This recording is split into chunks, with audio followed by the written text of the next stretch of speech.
I'm Libby Buckley. I'm director at the Leach Pottery, and I'm just the very start just to say thank you all so much for coming. Thank you for putting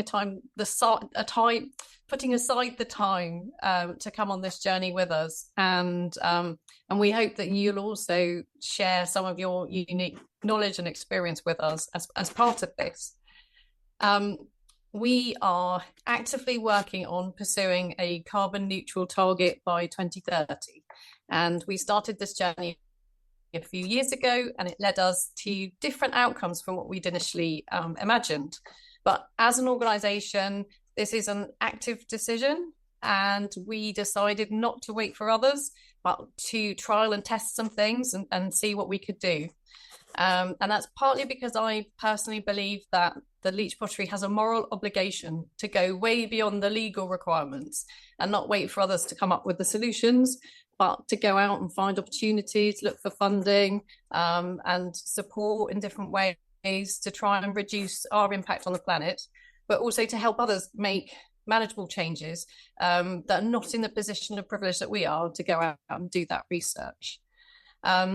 So as I think most of you probably know, we've got lots of old buildings and sheds with no installation and old gas boilers and not a very carbon friendly site. And so from this position, we managed to develop a project. So by 2026, nearly half of our site is going to be a carbon neutral building. And we're going to also retrofit some of the old buildings with air-to-air heating, PV panels, low energy lighting, all sorts of things. And this has actually turned out to have a much bigger impact on the carbon footprint of the studio production than we had initially realised. And you'll find out a little bit more about that later on. But we also wanted to test our assumptions about the current impact that we're having, good or bad, on what we're doing on the site. And we didn't know things like, what is the carbon footprint of making a mug? And whether to focus on materials or firings or packaging or buildings or all of it, as it turns out. But we really wanted to understand exactly what we were doing on site and not just make assumptions about what we were doing and what our footprint was. So it's important to us as an organisation, and we're fortunate to be able to commission research and sort of work with people to look into it. And that's allowed us to review the data and also change some of our plans for the site, for our processes and our making. And with this new site, we've got new facilities, and that's led us to look at our equipment, and that's led us to look at developing kiln technology that potentially will move away from natural gas. And we're still reviewing everything and working on all the different areas on site and looking at all the different impacts that we have. And it's a continuing journey. So thank you very much for sort of coming with us on this journey. We want to be able to share what we're learning as we go, and hopefully to learn from others as part of the process. So I hope that you find these two sessions really interesting, and we still have lots and lots of questions, and you might have some of the answers to those questions. So thank you.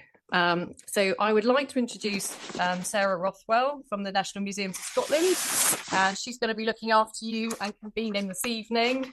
And she is the Senior Curator of Modern and Contemporary Design at the National Museum of Scotland. She has a collection responsibility that includes ceramics from 1945 to the present day. And what's really interesting about Sarah is she's in a position where she is curating and contemporary collecting artists and makers and their response to sustainability. So that's a very different perspective and something that's really interesting as part of this sort of conversation, really. So I'd like to thank all the speakers in advance, and thank you for coming. And I'm sure it's going to be a really interesting couple of hours. So Sarah, over to you. This year's Leach Pottery Conference, Sustainability as Ceramic Practice, aims to bring together over the next 2 Monday evenings potters, educators, academics, curators, collectors and thinkers within the field to consider the environmental sustainability from a broad range of perspectives. The conference is not focused on providing specific answers, but on providing a forum to understand there are different approaches to and implications for sustainability by sharing the Leach Pottery's own experiences so far with different approaches, frameworks, and specialists in the field of sustainability who may not always share the same forum and or approaches to discuss both macro and micro ideas and examples. Tonight's discussion will focus on the big energy picture, on what is happening both in industrial research and from within the Leach Pottery's own walls, bringing together a range of perspectives to consider a sustainable future. Next week's speakers will discuss a range of frameworks for change from B Corp, status, XR lobbying, and the circular economy. Each will highlight how no one framework is mutually exclusive, and perhaps some of the most interesting aspects to consider will be the points of conjunction. Change is sometimes slow and challenging, and involves making decisions that do not have a clear answer. For instance, National Museum Scotland's work directly aligns with the UN Sustainable Development Goals via Scotland's National Performance Framework and the Scottish Climate Change Adaptation Programme. And following months of consultation and planning, we have responded to the complexity of the challenge by publishing our own sustainable policy statement and strategy for the next 8 years. This is built on 3 pillars: environmental sustainability, people and society, and economic sustainability, which reflects and frames the breadth of the museum's activities and the range of challenges ahead of us all, in and out of the sector. As a result of this, I'm now part of a wider team from across the organisation that is looking at how we can develop the National Collection strategically and with consideration to future needs and requirements by collecting the material culture of sustainability and biodiversity that will reflect this crucial challenge of our age. As a curator responsible for the collecting of contemporary craft and design, this focus and research primarily looks to represent how artists, designers and makers are tackling the subject of sustainability, as well as the wider UN Sustainable Development Goals today. So I'm very much interested to learn from the speakers we have with us tonight.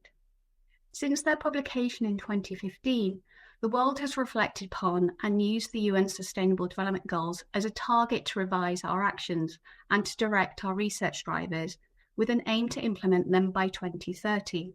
This call to action is a collective, universal wake-up call to end poverty, protect the environment, achieve gender equality, ensure health and well-being, and ensure peace and prosperity for all. For instance, and pertinent to this discussion, is UN Sustainable Development Goal 12, responsible consumption and production.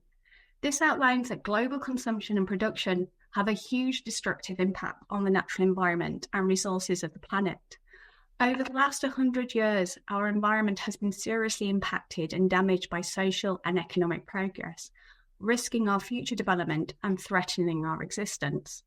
As a result, more and more creatives now look to prioritise the environment, responsible production and consumption, spotlighting sustainability at the core of their creative practices, be that through traditional processes in which to communicate environmental messages, pioneering the use of recycled, sustainably or locally sourced materials, or developing low-impact alternatives.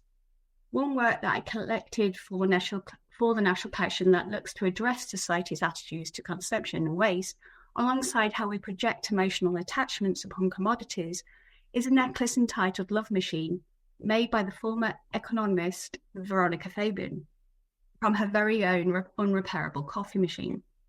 Fabian, who has created a whole series of work under the title You, Me and Your Stuff, challenges the viewer to reconsider what may have once been seen as a redundant object by highlighting that these very objects are conduits of memories and transmitters of emotional connections, so should not be merely discarded into the never-ending sea of landfill we have created, but should be reconsidered, recontextualised and recycled to continue to bring value into our lives. Though we are here to discuss ceramics and sustainability, I feel that this work and the artist's intentions are reflective of so many who are questioning our collective approach to material consumption and calling for more sustainable approaches to making.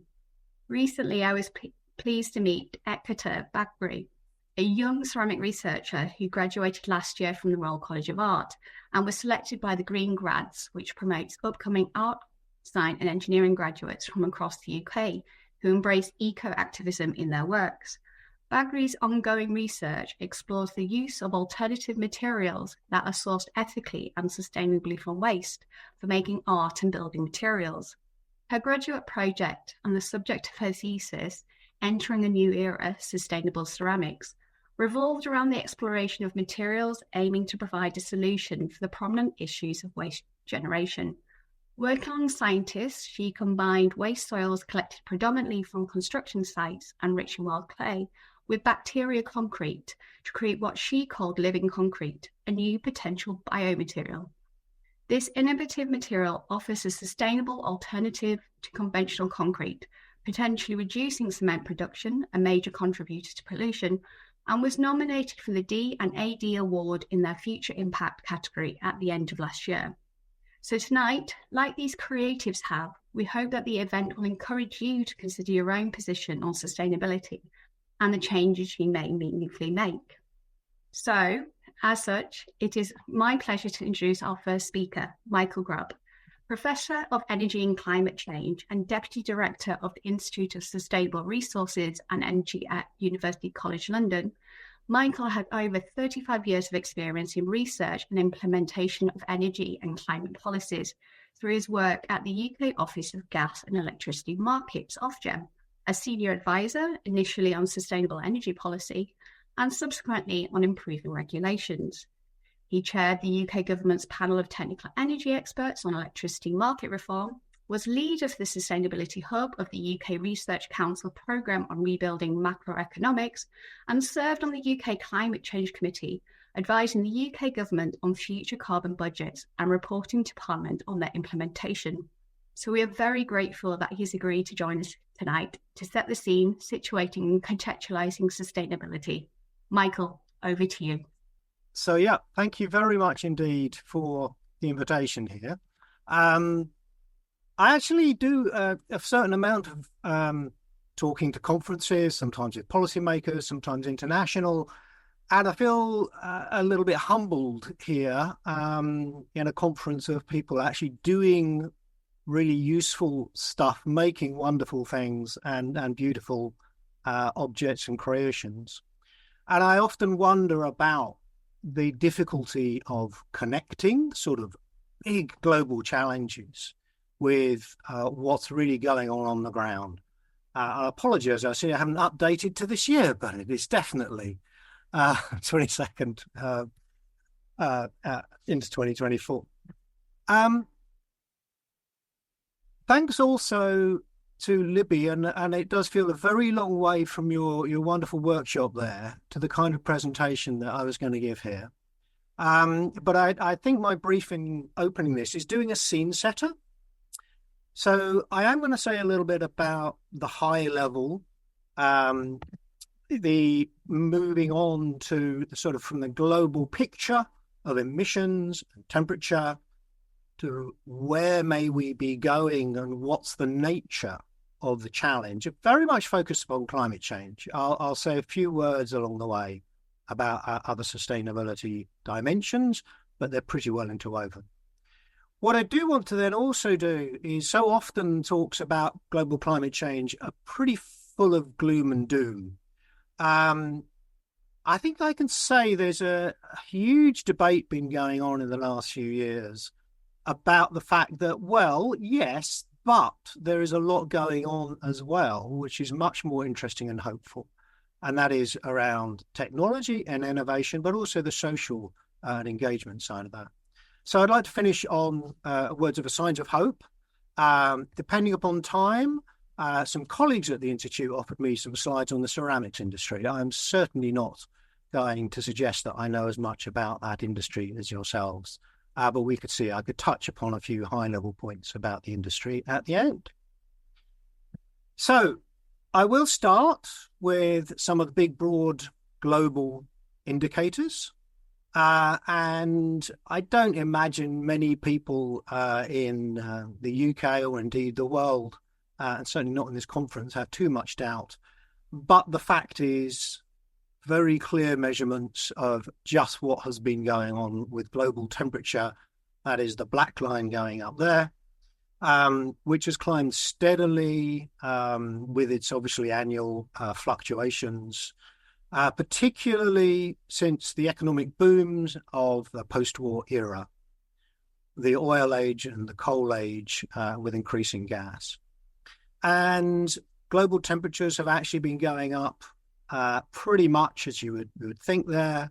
If you have only the green is what models that try and include solar variation and other things do if you don't have greenhouse gas emissions. And it's very clear that the changes we see are primarily driven by a simple fact. If you put tens of billions of heat trapping gases into the atmosphere, the surface is going to warm. Actually ain't rocket science. You may note that little tip up further at the end. That is 2003. Earlier today, we updated it with the data from 2003, which has not made anybody very happy. It was a scary year. That is partly because of these fluctuations and ocean circulations, but it reinforces the sense that things have been getting worse at an accelerating rate. The other factor that's fundamental in understanding it is carbon dioxide as a dominant, not the only, but a dominant driver of this, hangs around in the atmosphere, much of it, for centuries, which means that broadly speaking, the temperature is driven by the cumulative emissions. And on the right there, you see the trend of cumulative emissions and pretty much lock stock, pardon the phrase, with the temperature increase that we've seen. It was one of these slightly amusing situations, if you see it that way, where people were running incredibly complicated climate models to understand. And eventually someone pointed out, if you just measure how much emissions humanity has made, you'll get a damn close approximation to what that does to the temperature. Which also means, of course, all the emissions everywhere and cumulative do contribute to this challenge, and there's no escaping from it. I thought I would put up one graphic illustration of what's been happening globally, or rather in different regions, but it does vary. The scientist always said if you envelop the world in a blanket of greenhouse gases, you would expect the coldest bits to warm faster than the equatorial. Land will warm more than the oceans. That's pretty much what we have seen. But of course, with some regional anomalies, including what happens sometimes when you get the breakdown of the Arctic circulations and extremely cold air forges south, has happened spectacularly in the US last year, especially.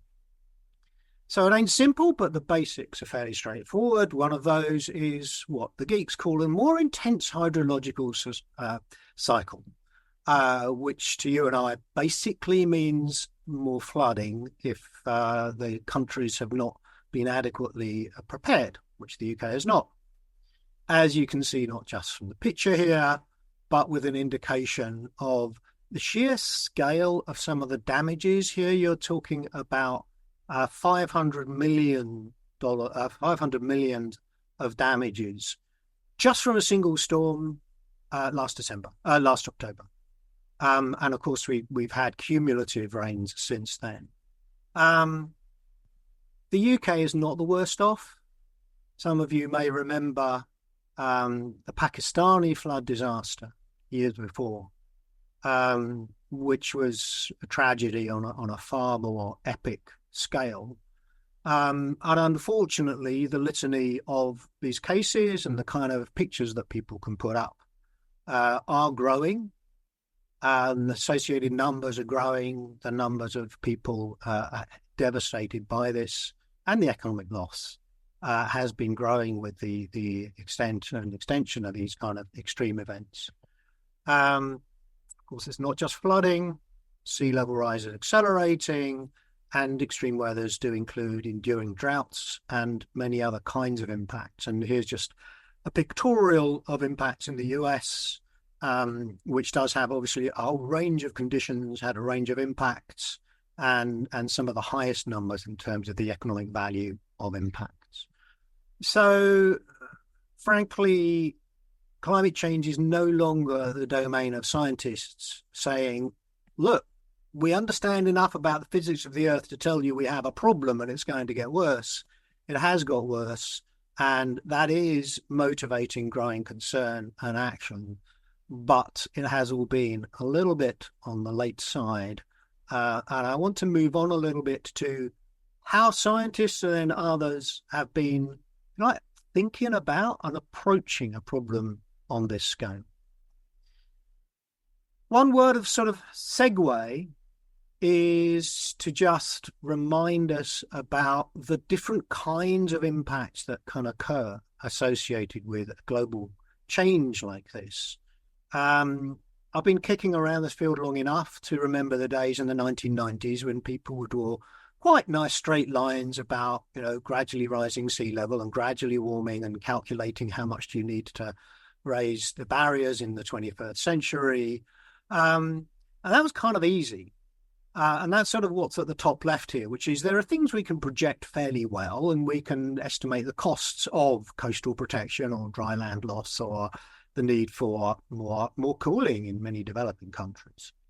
You can make some stabs at what about other things, what economists would call non-market impacts. But of course, actually, on the left-hand side, probably what matters more is not the average change, but the variability change. And I just showed you a few examples of that, what you might call bounded extremes. Scientists can say, well, these kind of extremes are going to get more frequent, and on aggregate, there'll be more energy in the Earth's atmosphere, which means that they potentially get more violent. What I think keeps many of my scientific colleagues awake at night is not so much all of those things, on which we at least have a better understanding, but it is going beyond those to where you see larger scale, what scientists would call tipping points effects, some of the big circulation patterns of monsoons or dieback of the Amazon or other things that can be pretty scary when you contemplate what they might do, but are really hard to predict or pin down. And for the social scientists, and actually for the military planners, this, of course, is not just something which is just a little add-on, a particular separable problem. It goes on the top of other challenges we see enough around the world.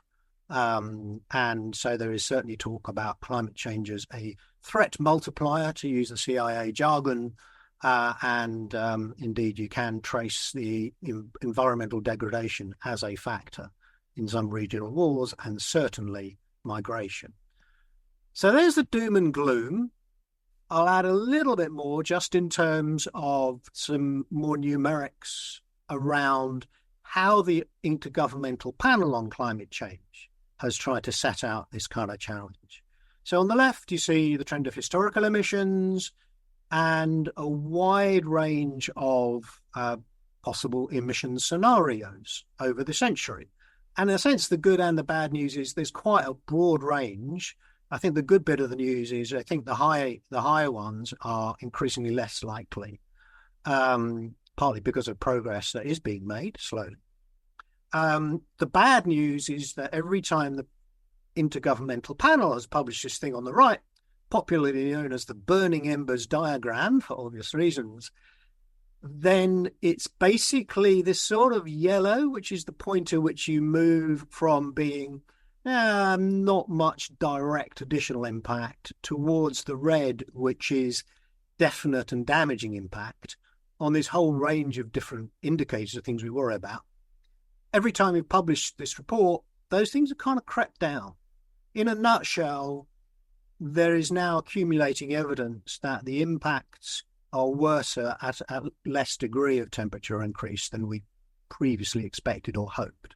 And we are, in a number of cases, well in the yellow and potentially red zone for some of those reasons why we're worried.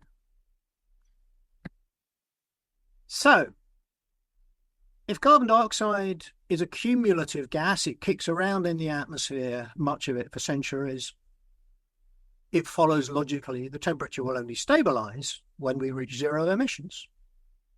Nowadays, the name of the game scientifically is, so what would be the time scale that would lead to various degrees of temperature change? Well, if we were to stay under 1.5 degrees change, then net zero emissions would need to be achieved by early 2050s. This was the IPCC's optimal trajectory when they were doing research a few years ago. What that required was an immediate steep departure, as I'll show you, which has not been happening. And if you had a very sharp eye, that temperature diagram I showed you was getting perilously close to 1.5 last year. 2 degrees, the impacts are worse. It buys us a couple of decades. But ultimately, we have to get to the same place of net zero emissions. It's just a question of how rapidly can we turn the supertanker and get there. And that's kind of worth bearing in mind. There's a fundamental challenge here about decarbonising quite tricky sectors like ceramics. So, I think it's fantastic that Leach Pottery and others are already getting ahead of the curve, getting on with the job. Now, I'm going to just show a little bit from the report of the intergovernmental panel that I was involved in. I've put this up partly to give a sense of the sheer scale of these endeavours. I mean, it's kind of a real challenge. How do you reach scientific agreement globally when there's so much political import to the findings? So there's a very elaborate structure which countries nominate authors and they form writing teams and et cetera, and it goes out for global review and anybody can throw in comments and we have to actually write down responses to every comment received. And then finally governments get together and basically negotiate a policy summary of the evidence that then feeds into the negotiations. So, it's a big process. There's a reason why IPCC receives quite a lot of attention. So this report was published under 2 years ago. First of all, it said, okay, emissions have continued to grow. The regional patterns have differed, particularly strong growth in Eastern Asia, as you can see there. I won't dwell onto all the component emissions. There are several things that do contribute to climate change, but CO2 overall is the dominant long-lived one, though others certainly matter. It's amazing how many different ways you can interpret the data on emissions if you're a political operator trying to, if you like, represent your country's perceptions and interests. I'm not going to get stuck in the details here. You have to make choices about how you view the data that changes so much over time. One point that many in the developing world would stress is this kind of data in which the blue is the cumulative emissions to date from different regions. And I stress that because actually Europe is now a moderately small emitter, and so certainly is the UK on the global scale. But actually, the view from the developing world is the reason we're so close to 1.5 is because of the emissions from the industrialized countries. So it's absolutely vital that they help to pave the way and show tremendous progress in getting emissions down and the technologies to deliver that. So, you'll see eternal debates. Who's to blame? Who needs to do how much, etc. The answer is everybody's got to do something if we're ever going to solve this problem. But there kind of is an onus on the countries and regions that have contributed the most and often are the wealthiest. At the global level, what the trajectories look like is something like this. Current policies adopted across the world would, roughly speaking, hold emissions at present levels. We seem to be close to a point of stabilizing global emissions, but no more.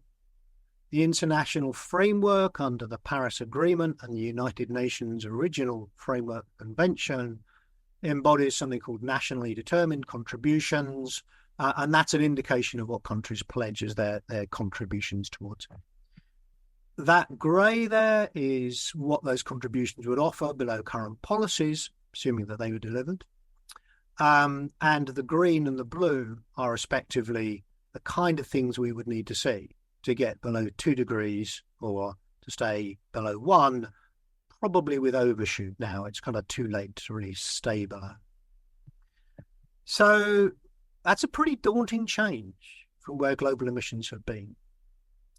At a last moment, I thought I would put in what is a kind of complicated diagram, but it's one of the points where the IPCC in this analysis worked out, well, there's this climate change debate and there's sustainable development debate. And a lot of the issues around sustainable development for very poor countries in particular do involve getting wealthier, getting basic education, infrastructure, etc. in place.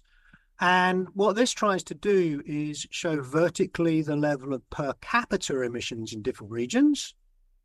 The size shows the emissions to date. So there's the United States and Canada, and there's East Asia and China. But the bottom line is everybody wants to get better off in terms of human development, and we need to get emissions way down towards zero. So everywhere needs to be trying to migrate towards the bottom right. And just adding up there some of the words in the IPCC report, which increasingly came to talk about the development pathways. Not everyone has to cut emissions. It's how do you develop and deliver the things that society wants and that people have a right to desire and get while tackling climate change. And the answer often is, well, actually, there's quite a lot of options and synergies here. And there are many ways, given the number of challenges that are posed by over-dependence on fossil fuels, the air pollution that goes along with it, with other things, for many countries, the import dependence on fossil fuels, then actually you see more and more talk about the synergies between tackling climate change and delivering several other sustainable development goals. In some cases, even also employment, because a lot of investment in new, better ways of doing things tends to be good for employment. That's all been pretty high level and aggregated. The other thing that we did in the IPCC was say, you can kind of not boil it down because it's like a massive problem, but at least identify we're really talking about the transformation of 6 major sectors in the global economy. And every sector, actually, when you look closely, has sizable options, which in most cases realistically could halve emissions by 2030 if they were all implemented. At least they could have if one looked at it from the lens of about 2020, when the report was being completed. Obviously, take the rest of this conference and much more to drill through all of those options. But it's an interesting observation. You kind of see the global trends going in the wrong direction. It's really hard, a lot of political fighting, but wait a minute, there's kind of lots of options there. And not just options, but there are signs of progress. I will again stick up ones from the IPCC report about just how fast things have been changing in a few key areas. Probably the most dramatic is what I think we justifiably would call a revolution in solar cells, solar energy. So on the top left, you've seen what's happened to the cost. Almost unimaginable how much the cost of solar energy has come down. And it came down even more last year. So it's already cheaper than this kind of diagram.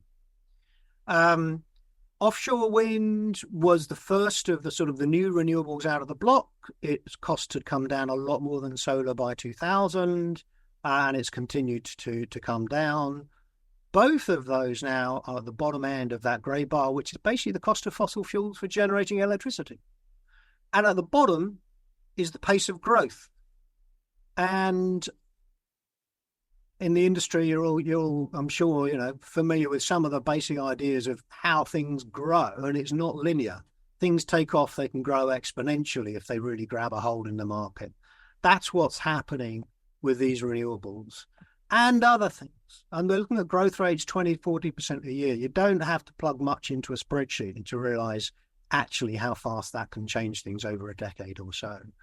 And batteries, lighting, lots of other things. So there's been a tremendous change over the last decade, which has opened up a lot of opportunities that used to look costly, now actually look really cheap. And that's kind of just as well, because it's pretty clear from all of the studies a clean electricity revolution is pretty fundamental to tackling climate change for multiple reasons we could go into.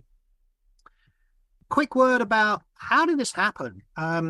We did a study. This is not IPCC. This is another academic study, of which actually is run out of Exeter University, of how do these technology revolutions happen? And the answer was, well, quite a few things went into it.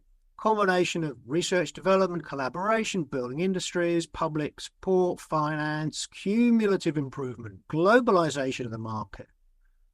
And that occurred over wind energy, efficient lighting. We did work with India, which led to the cheapest lighting in history. And now people are calling solar as the cheapest electricity in history. But a similar story, right? It is not just some geek in a laboratory coming up and saying, hey, I've solved a problem, your difficulties are over. It is quite a lot of slog on the way to improve and finesse these technologies, drive up scale, drive down the costs of the supply chain, enhance supply chain, economies of scale, and so forth. So yeah, in effect, across those 6 sectors that I touched on or indicated, we need a repeat or an unfolding of the kind of progress we've begun to see in electricity across a number of other areas. I won't belabor the point, but the progress is cumulative. It needs to build on efforts within each sector, within the industries, from the bottom up, stuff happening, but with top-down support, and often overcoming a whole series of obstacles that current structures place in their way. One quick thing about them, coming back to the macro level on this, so to say that, yes, we have reached the point in many industrialized countries where emissions have been coming down, and they have been doing so for more than a decade in, depending how you measure it, between about 24 or 32 countries. Depends exactly the mix of gases, the timescales, and also even that is true for when you take account of trade effects. Some of it has been exporting industries that still pollute abroad, but that's not the dominant story in there. So, there are quite a few signs of hope. Just to belabor the point about the relevance of policy as well, because I come partly from economics background where a lot of economists said, oh, we just need to put a price on emissions. You need to tax the stuff and then everybody will move off it. Yeah. That's an element of it. Some of you, I'm sure, participate in the European emissions trading system, and it is the world's now second biggest carbon pricing system after the Chinese emissions trading system. It is relevant, but lots of other things are needed, partly to help foster the emerging technologies and business so they can respond to a carbon price. And often they'll also require infrastructure. Just think about electric vehicles. I don't know how many do. We've got an electric Zoe. Car's wonderful. Charging it at home's wonderful. Charging up at points around the country is still a slightly dodgy business. And those kind of infrastructures really need to still further improve. And then often there will be areas where it's harder to deliver or just laggards. Energy efficiency is notorious, where we know there's lots of opportunities that people still haven't been taken up.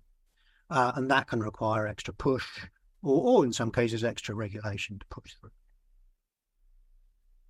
But in terms of the kind of progress we've been talking about, well, some countries, as I've said, have been getting on the right track.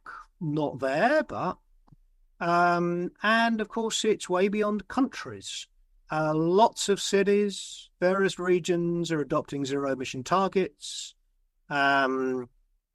Many other regional actors have begun to develop low carbon transition pathways. And in fact, ourself has been involved in looking at proposing an approach to look at, for example, the Southwest, broadly combination of Devon, Cornwall, Bristol Channel, South Wales, where of course we've got Port Talbot. It's going to need a lot of clean electricity. You have to think about what can be done in real places, but ways that are not just one factory, which is very constrained, but the wider region, particularly when it comes access to a lot of clean electricity. But, there's real progress. It's a long way from the global COPs. There used to be a view that you get global agreements at these conference of parties of the UN. We just had the 28th one in Dubai. It all depends on expectations. But to be honest, if the media could get really excited, the fact that after 30 years of knowing about climate change, there was an agreement that countries should try and contribute towards moving away from fossil fuels, I don't think that is going to drive the solution. I actually ended up writing a slightly frustrated blog about people were trying to spin it in very positive ways. But the real message was the action has to be more on the ground within this much broader swell of efforts at all levels of society to tackle the problem. Now, I'm very happy to stop there, or I could offer a few slides on the ceramics industry, but with the fear that you folks know more than I do, but I've got 3 or 4 more slides I could touch on. Chair, I'm in your hands. Do you want me to continue just for a few more minutes? If you'd like to continue for a few more minutes, that'd be lovely. Okay, I'll do my best.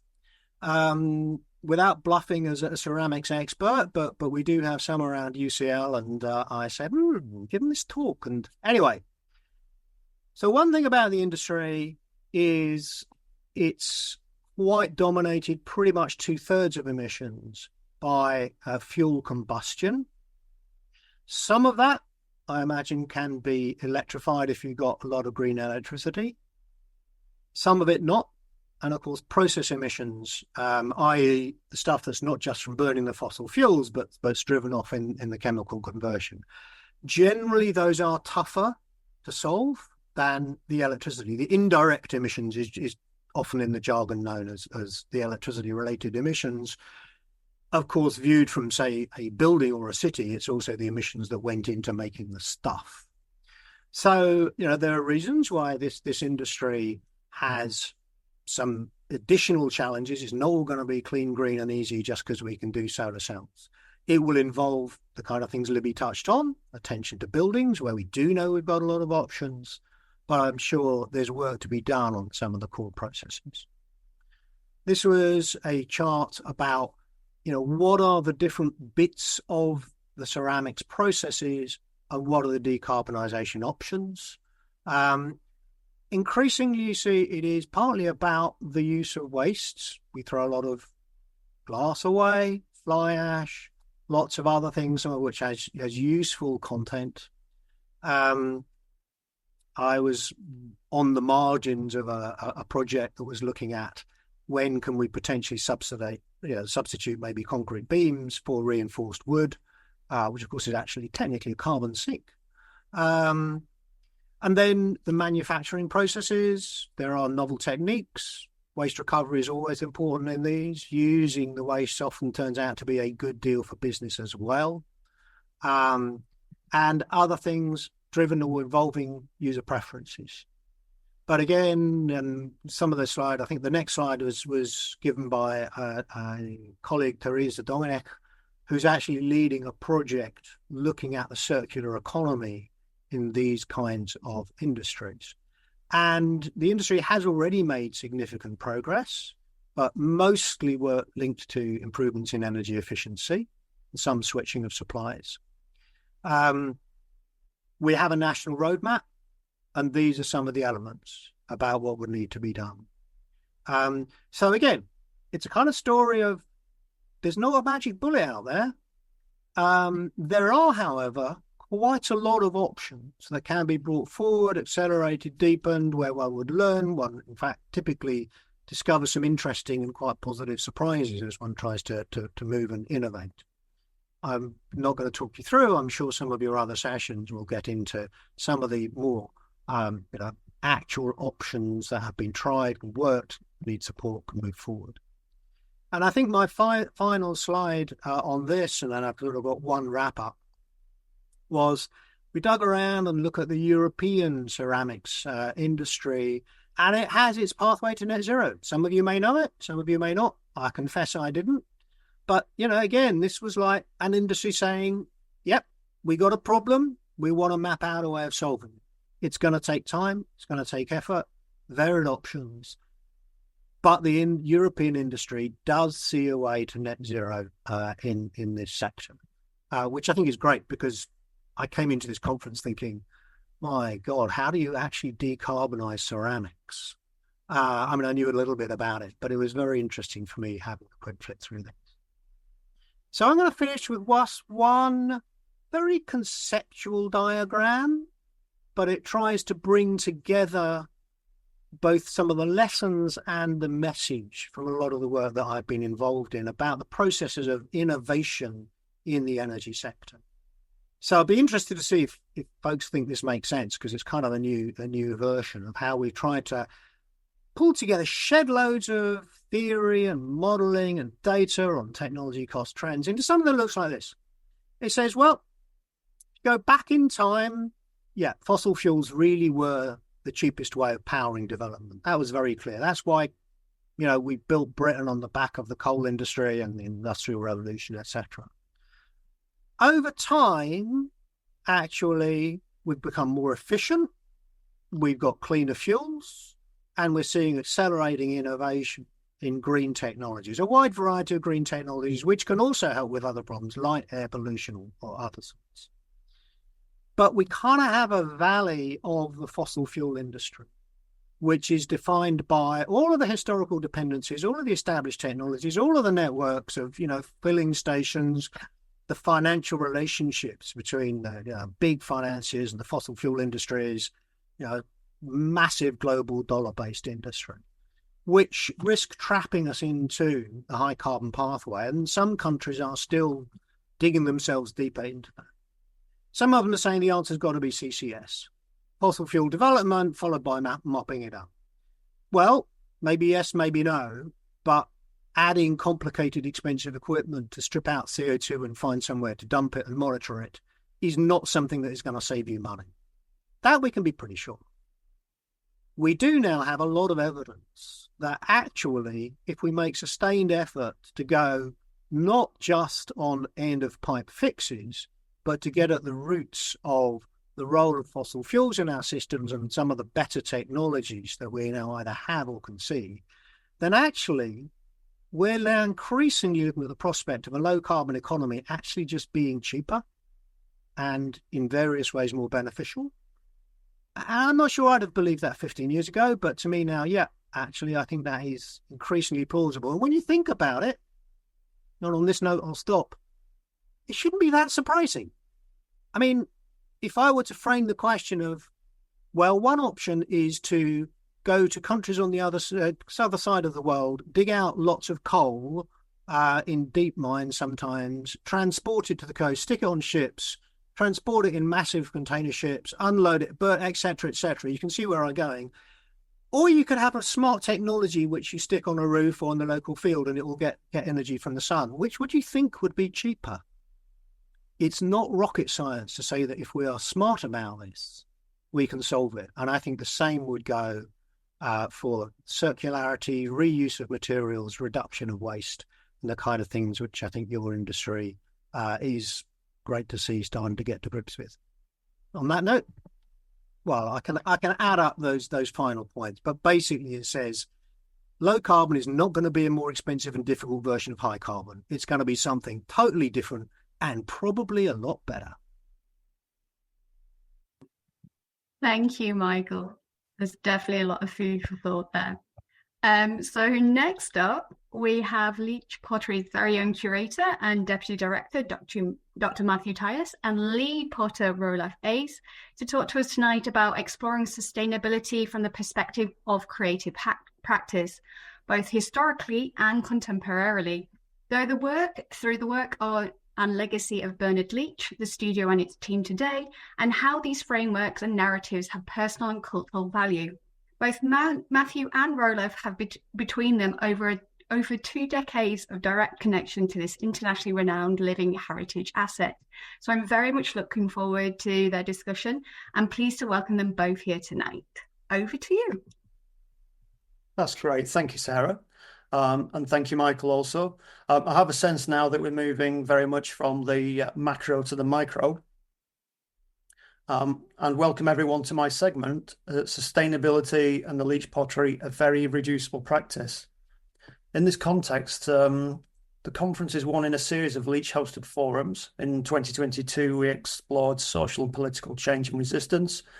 And in 2021, we visited Sustaining the Studio, Sustaining the Self. I see them as a series of conversations acknowledging the different ways that legacy and contemporary practice and context reverberate with multiple positions. And this conference will undoubtedly demonstrate the topical modality of sustainability, a conversation about what sustainable is and I hope what it could mean. This paper's foundations start from a perspective I adopted about 12 years ago from what is now something of a hazy memory of attending a Jack Doherty talk. I was quietly sitting at the back, concentrating, of course, when Jack asked me, what would Bernard Leach think about this? I can tell you the question certainly focused my mind. Leach today, as then, is both equally absent and present at the Leach Pottery and still exists in this way in the sphere of contemporary studio pottery. In treating Leach, the pottery and their narratives as something of a living legacy, I often ponder what Bernard's perspective could be. While one cannot categorically know the thoughts of a living person any more than one who has passed, it is possible to speculate Leach's perspectives given how forthcoming he was. As our capital development project has been developing, I've been spending increasing time on our forthcoming Leach Reader, providing me the chance to return to Bernard's texts like A Potter's Outlook, A Potter's Book, A Potter's Portfolio, and so on, and to consider the subsequent responses to Leach that have weaved to and fro over the last century, some enthusiastically adopting his practice in pots, others more questioning, and some reacting against his decrees and the general Leach aesthetic. My wider reflections on our legacy and what Leach is have been developing alongside the Capital Project. Tonight's paper is an evolving form that could become a chapter for the reader. My approach, I'm afraid, is unashamedly subjective, both as a curator and potter. I believe, as a creative institution, the Leach has a responsibility to discuss uncomfortable ideas and acknowledge our creative legacy, founded by someone who, with others, helped mould the idea of an artist potter. And in recognising that we're an institution that has always done creativity at its core, we should be sensitive to the risk of becoming an organisation whose focus is to merely facilitate creativity through collections, repetitive making, and delivering experiences. My belief is that such a place does not deeply engage hearts and minds, and eventually fades from regard, having no redeeming qualities beyond comparable metrics, ideological frameworks, and similarly realised institutions. I sometimes have unease with how sustainability is communicated in popular narrative and organisational cultures, providing the sense that my existence is a numerically reducible impact, and my life's experience should comprise an enduring vigilance and guilt. It is most valid to respect, sustain and replenish the living world, of which we are an organic component, but there is a failure of imagination in acknowledging the value of some of the things that make us live. This is a kind of living that exists beyond the physical needs of our being or beyond the framework of the expectations of us within the economy. And that in this living there may be an implicit, inevitable, and dare one say sometimes necessary impact on the world, if that's what one needs to live. When developing this conference, my underlying sensibility was that at their logical extremities, the environment and human activity are mutually excluding. The human exists to the environment's detriment. The environment exists with indifference to the human, the former colonising the latter. The sustainable response to this equation might be a gradation of mitigating processes to lessen the impact of the human on the environment, and these mitigations may ultimately restrict or reduce aspects of human activity and experience. At times tonight, sustainability resonates with climate change and its relationship with energy policy and use, with Michael providing a most insightful context. When we then look at the studio's relationship with sustainability, and then how a life cycle analysis helps us understand the carbon footprint of a Leach mug. And then we see how our research residency focused on an element of the LCA equation to explore how lasers can be adjusted for electric firings. I'd now like to explore something of the pottery's relationship with electric kilns, a most ubiquitous piece of technology. Today, the Leach biscuit fires its pots in an electric kiln and fires the stoneware in a gas kiln. This two-part firing method was adopted by Leach from his experience of potting in Japan, originally simultaneously firing biscuits and glazed pots in different chambers of the pottery's climbing kiln. The residual heat of the glaze firing completing the biscuit pots. Visitors to the museum will also note an electric kiln used to biscuify pots in the corner of the historic kiln room. Plans from 1954 show that sited near this kiln was an earlier electric kiln called the Leach electric kiln, which means that an electric kiln was used to add additional bisque capacity alongside a climbing kiln. The use of an electric kiln goes back even further, and I quote, "From 1937 to 1940, David Leach was responsible for introducing oil firing and electric test kilns, making a systematic series of glaze and body trials. The test kiln, or potentially kilns, was a small commercial variety with a 1-foot chamber, which David eventually augmented with a larger kiln, as outlined earlier. I also believe that David experimented with reducing atmospheres in at least one of these kilns, but I've not as yet resolved a reference for this.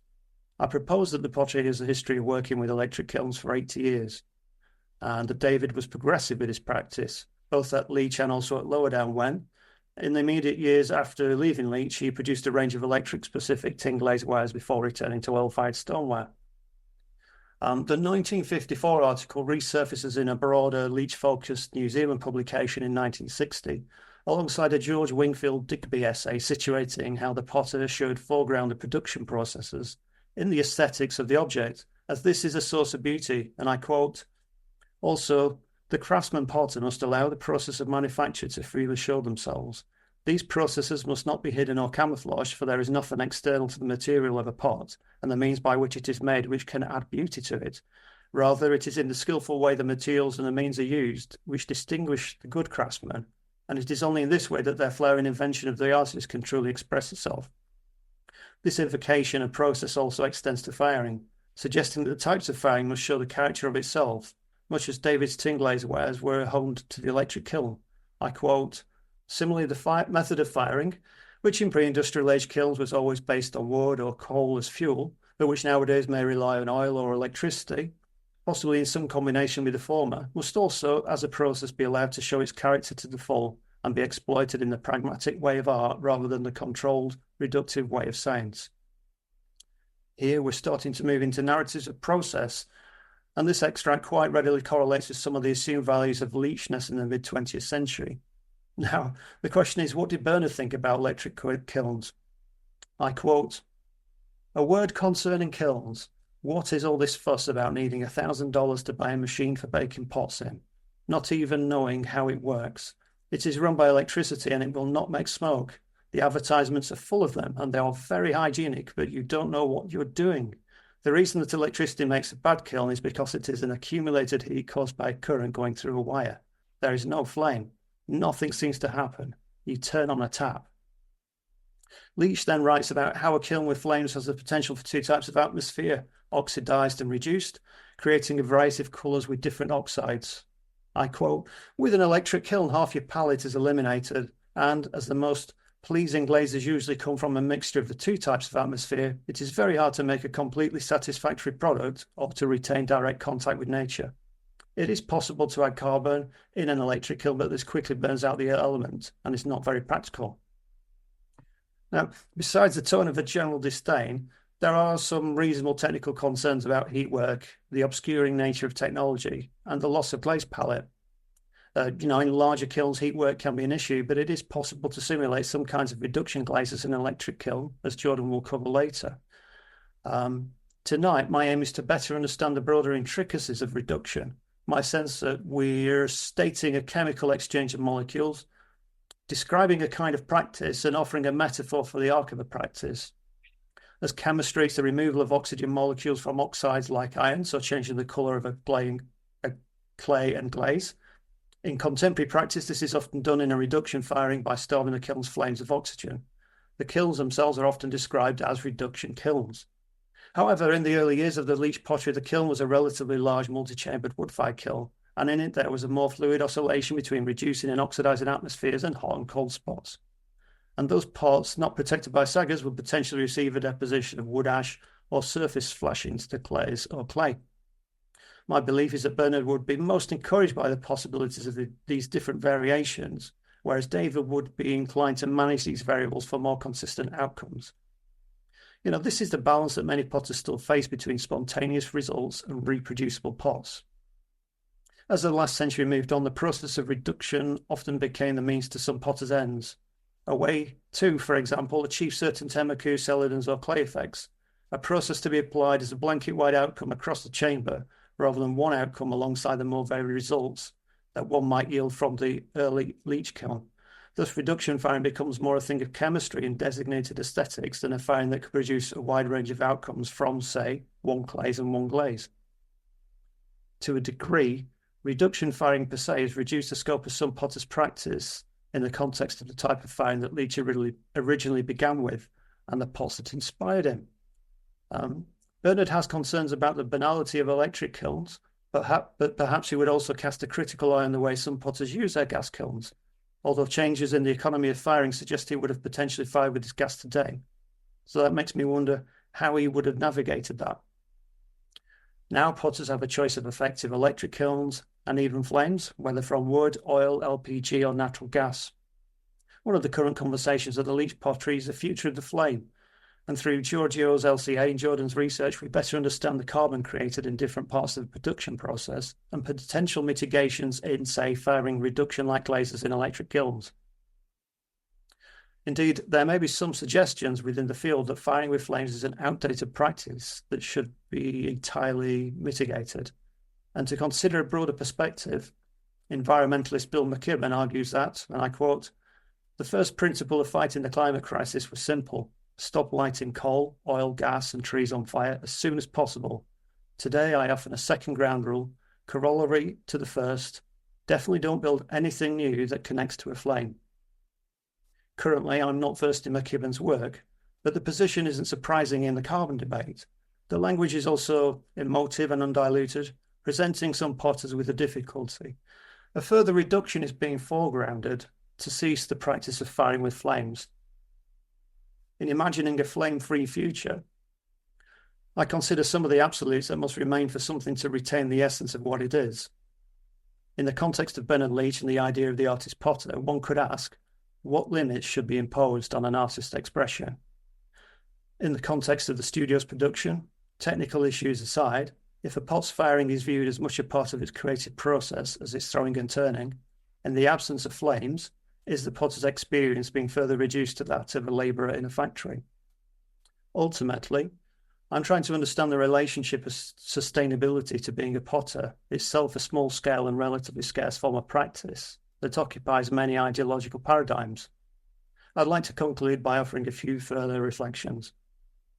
Should the experience and existence of a potter be entirely framed by environmental sustainability, or should it be a more complex relationship that acknowledges how potters sustain their direct knowledge of the physical world, their creativity, and the rich, enduring medium of clay?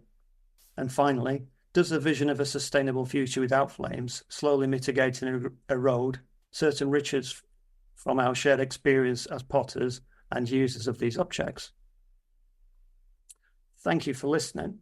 I'm now going to hand you over to Roelof, who will cover sustainability in practice, and we will begin with a question. Good evening, Roelof. Good evening, Matthew. Thank you for that. That was very eloquent, very, very well thought out. I'm looking forward to actually reading your book. That's very kind.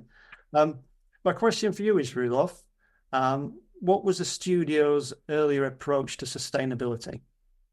Well, it is. I mean, this. If we're talking about the studio, I guess it's. We have a history of over a century, and of which you've covered quite a lot. So I feel it's probably more relevant to look at what the studio has been doing currently and what we are aiming to do in the future. I think the word that I find the words sustainability, it's kind of a new word. Well, it's become popularized.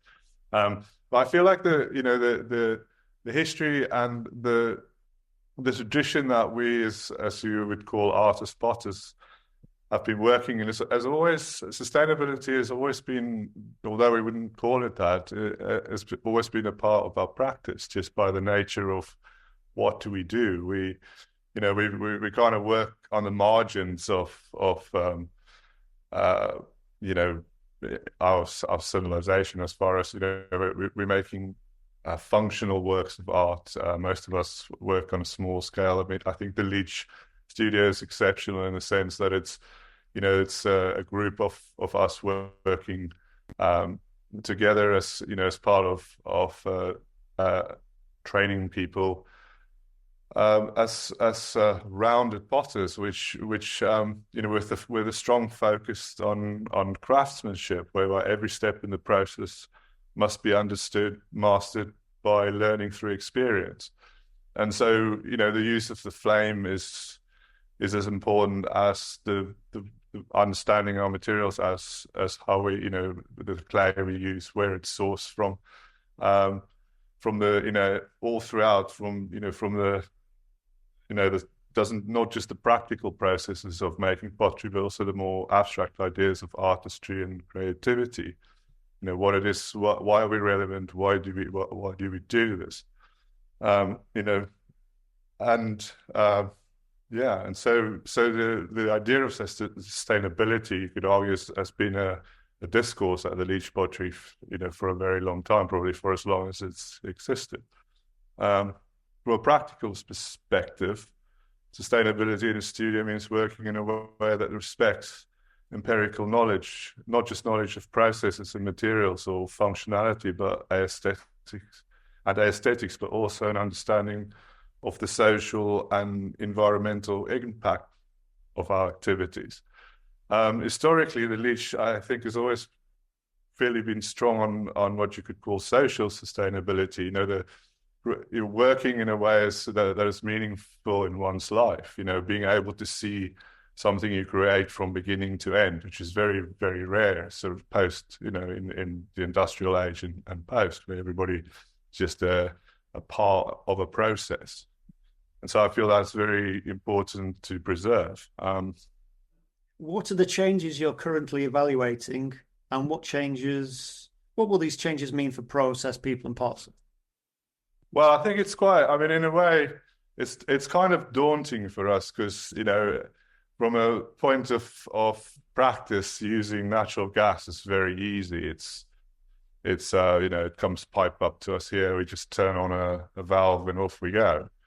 A very efficient way to fire kilns. It's easily maintainable, unlike using electric systems. So very complex. You kind of need, even to legally work on those systems, you need the right qualifications, and quite difficult to maintain. But that's aside. So what's exciting is that we have made a lot of progress in actually looking at alternative fuels.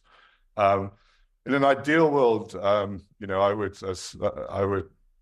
we would use wood to fire our kilns with, like the potters used to, but we don't have, our location isn't suitable, and in Cornwall, wood is not a very much available resource. So, in order to still be able to use the flame as part of what we produced, we're looking at using vegetable oil, and also biomethane, which it looks like we might be able to source locally, and that's also helping to build a kind of circular economy very close to us, because this biofuel, biogas, biomethane, we'd be sourcing from the dairy industry, and so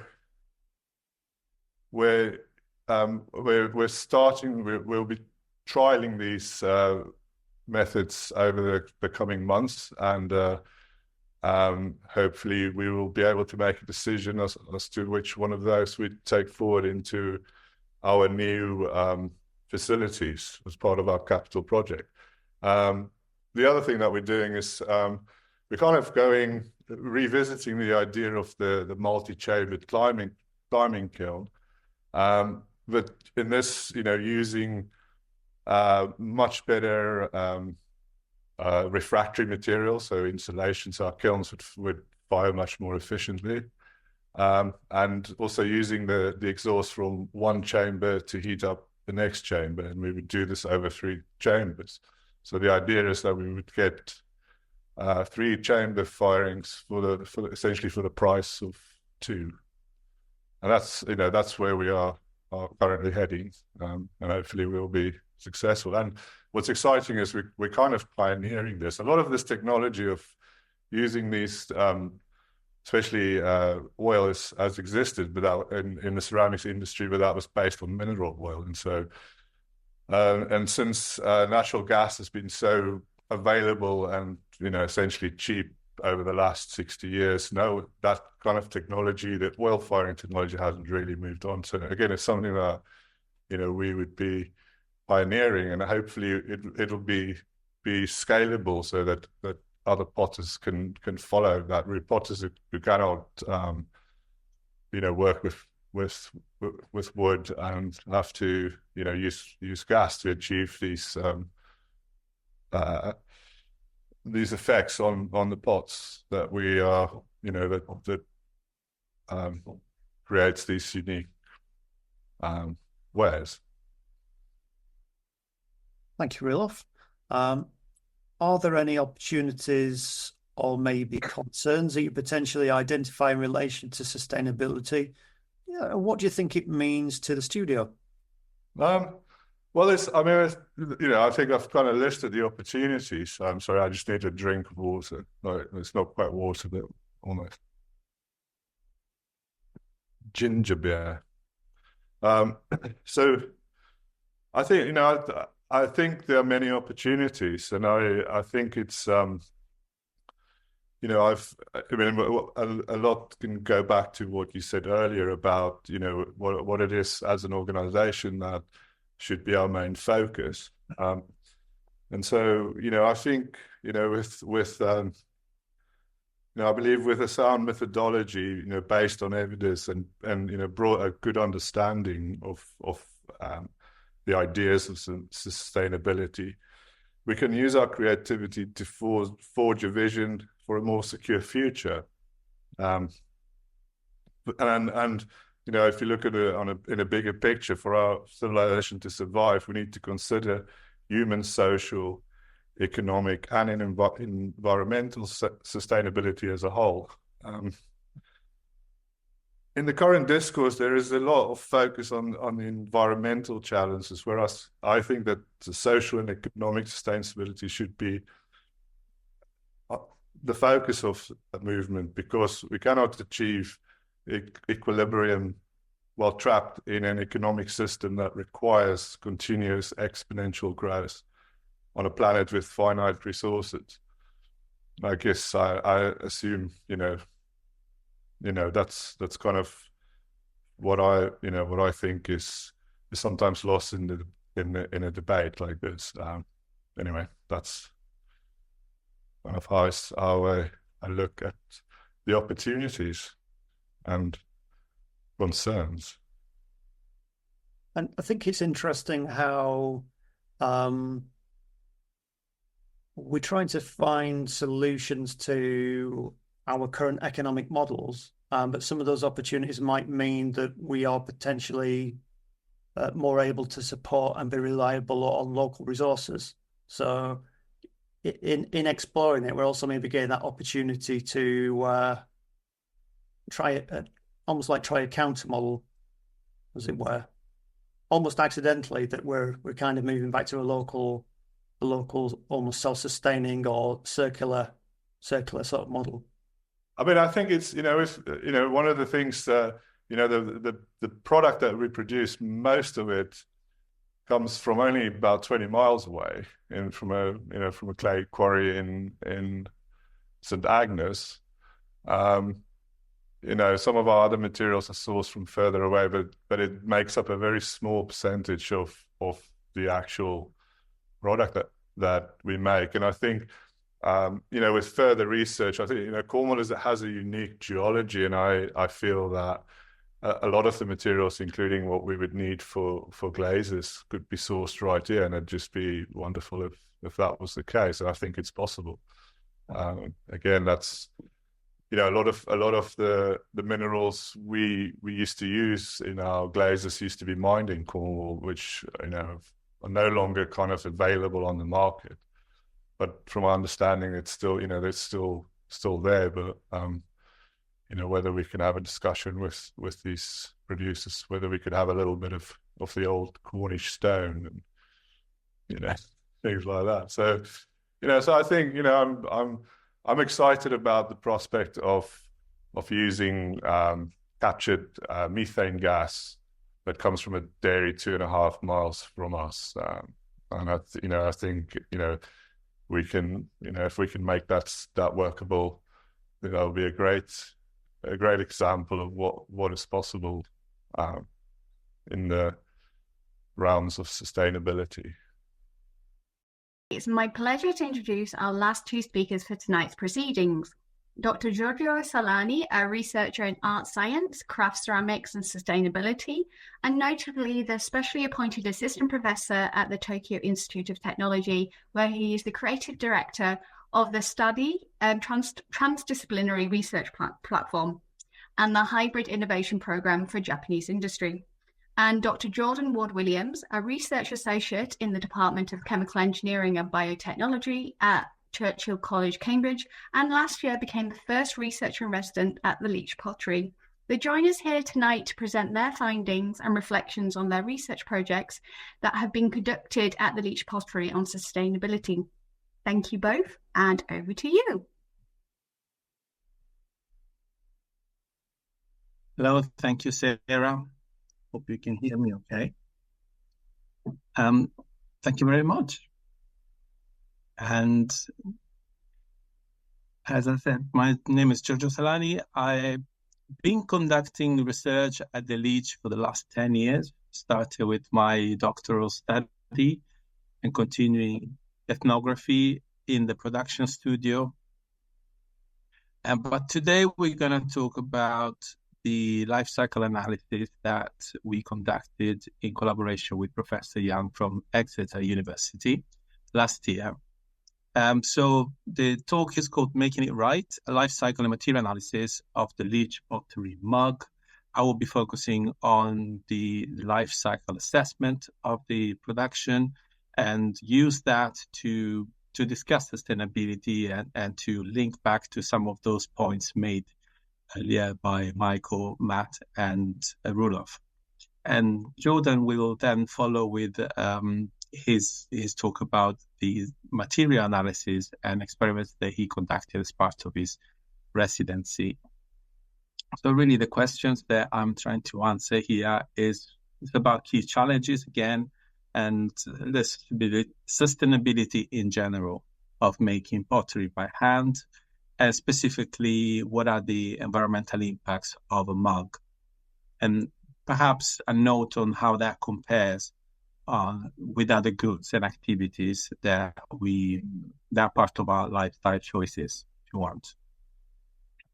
So there's an inherent issue with the pottery making from an environmental impact assessment point of view, which obviously, as we can all imagine, we're using materials that are formed over thousands of years, if not millions of years sometimes, and we are transforming them using fuels, sometimes depleting natural resources, and there are damage categories such as human health and ecosystem quality involved in that process. There's pollution in the air, there's pollution in the water streams, in the soil.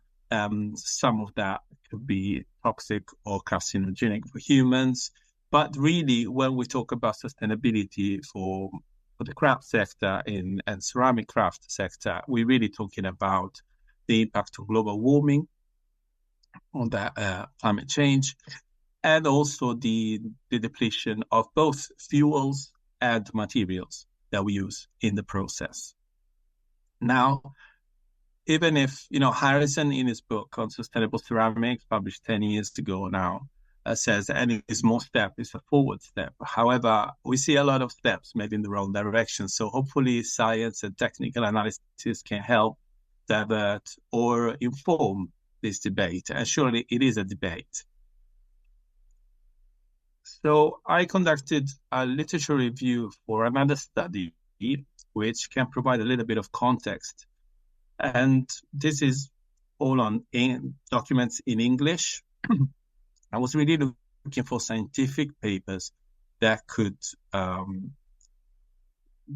provide more peer-reviewed materials on which we could base a debate, an informed debate.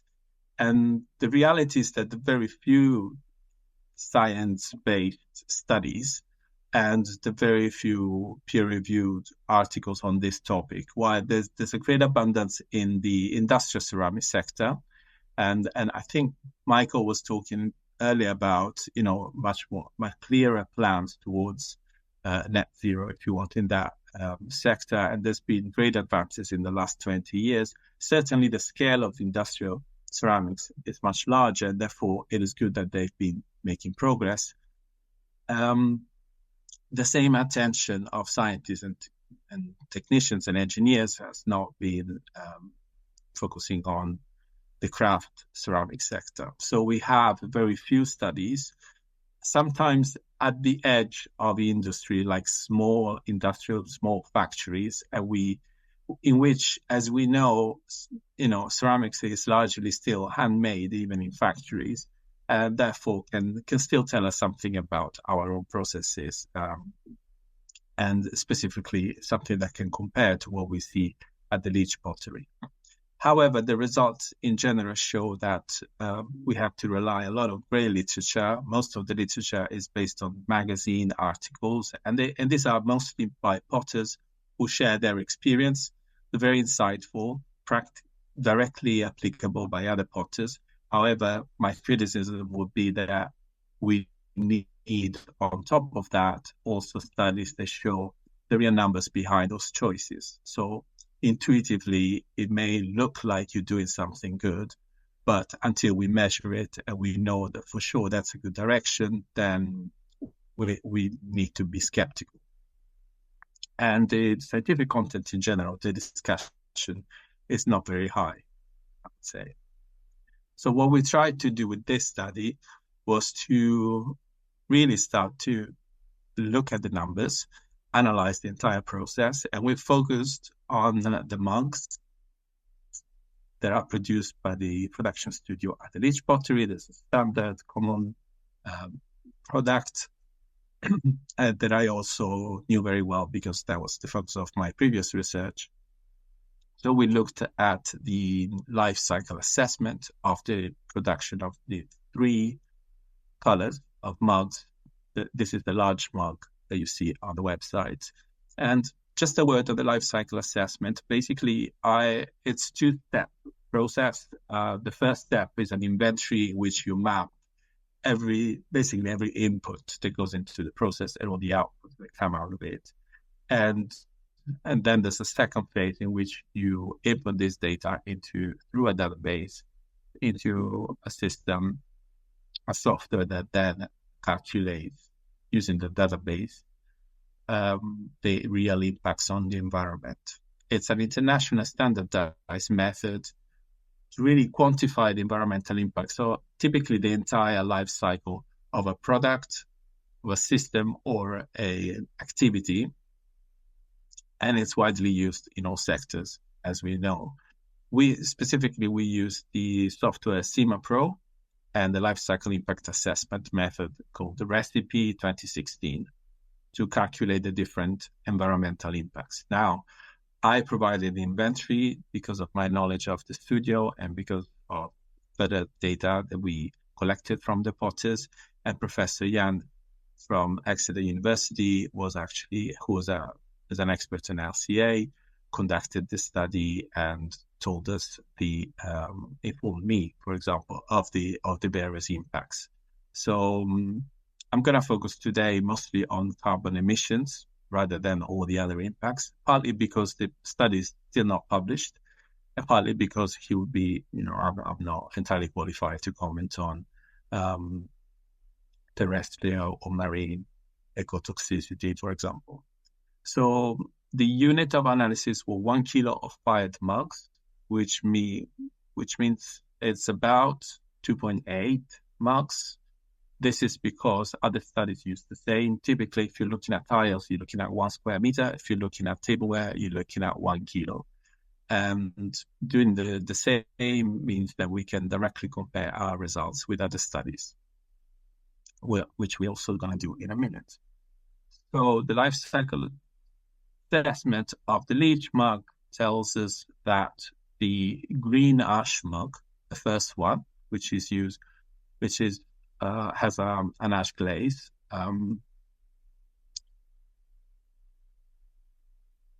accounts for 3.24 kilos of CO2 equivalent, which is the measure of the impact covering of global warming, climate change.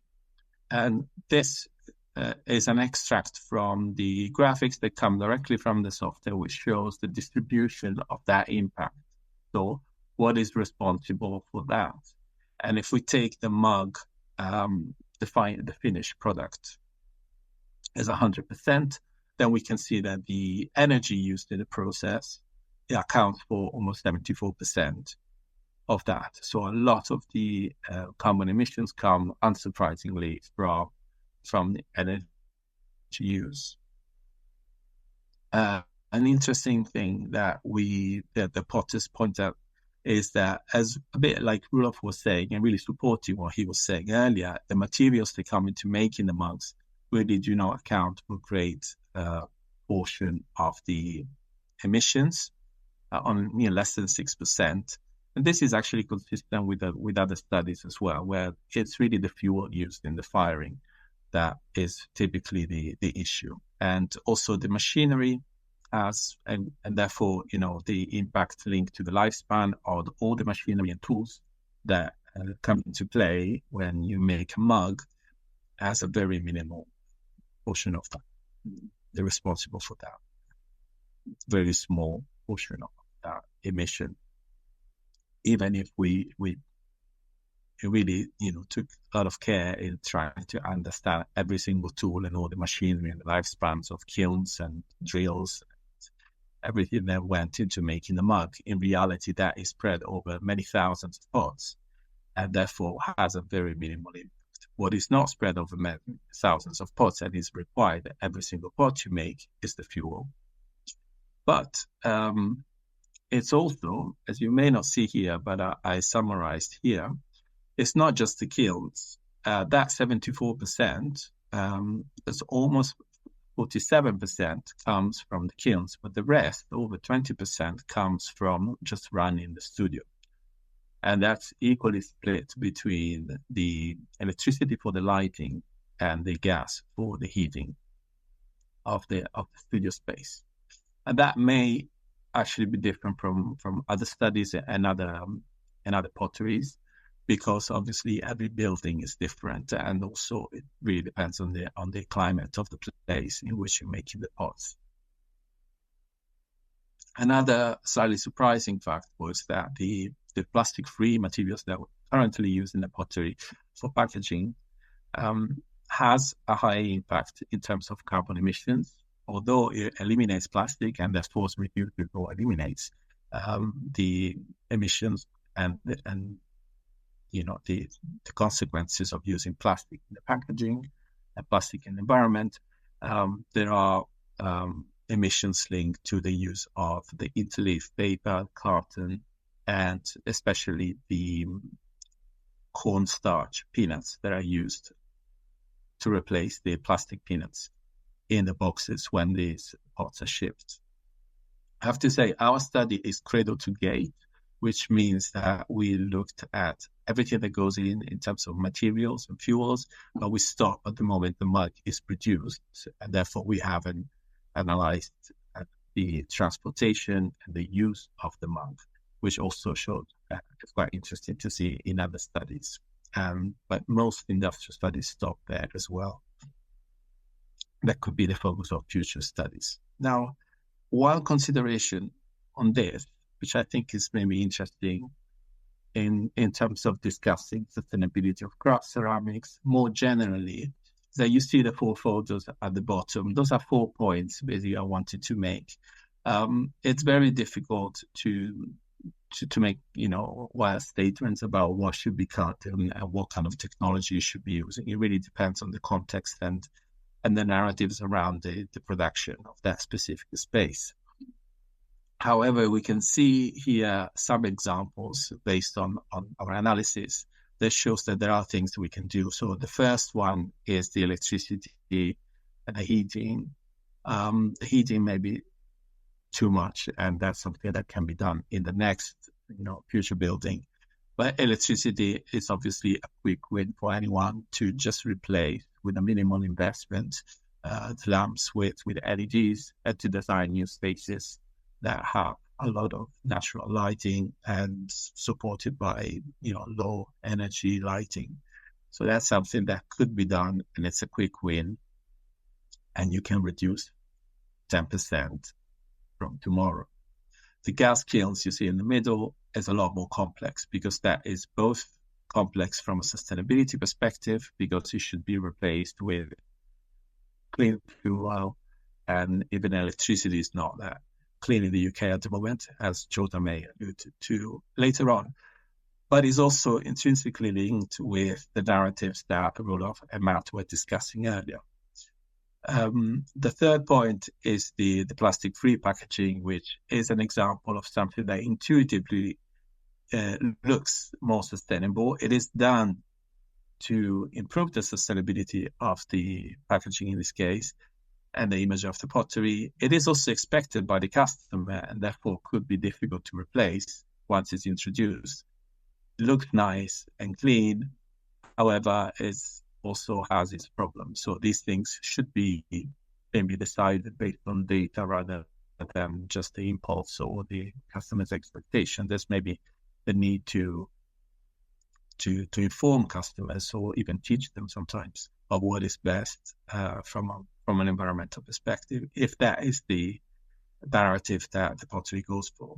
And finally, the materials. Is a big focus of potters on materials, especially linked to glazes, in terms of carbon emissions in this particular study, but also fairly consistent across other studies that we'll see in a moment.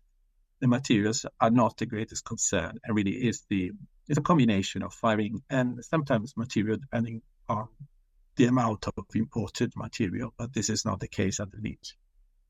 So this is a panoramic of all the different conditions in which you may or may not want to you always want to be informed, but you may not want to be driven by the data. Now, there's the few studies that I mentioned earlier where are summarized here, and we can see that the 3.24 Leach study of the green mug, which is actually the same as almost the same as 3.25, was the one for the Dolomite, was the figure for the Dolomite mug, the white one, and the Temuku black mug. So there is no great difference, so we're only discussing single mug color here.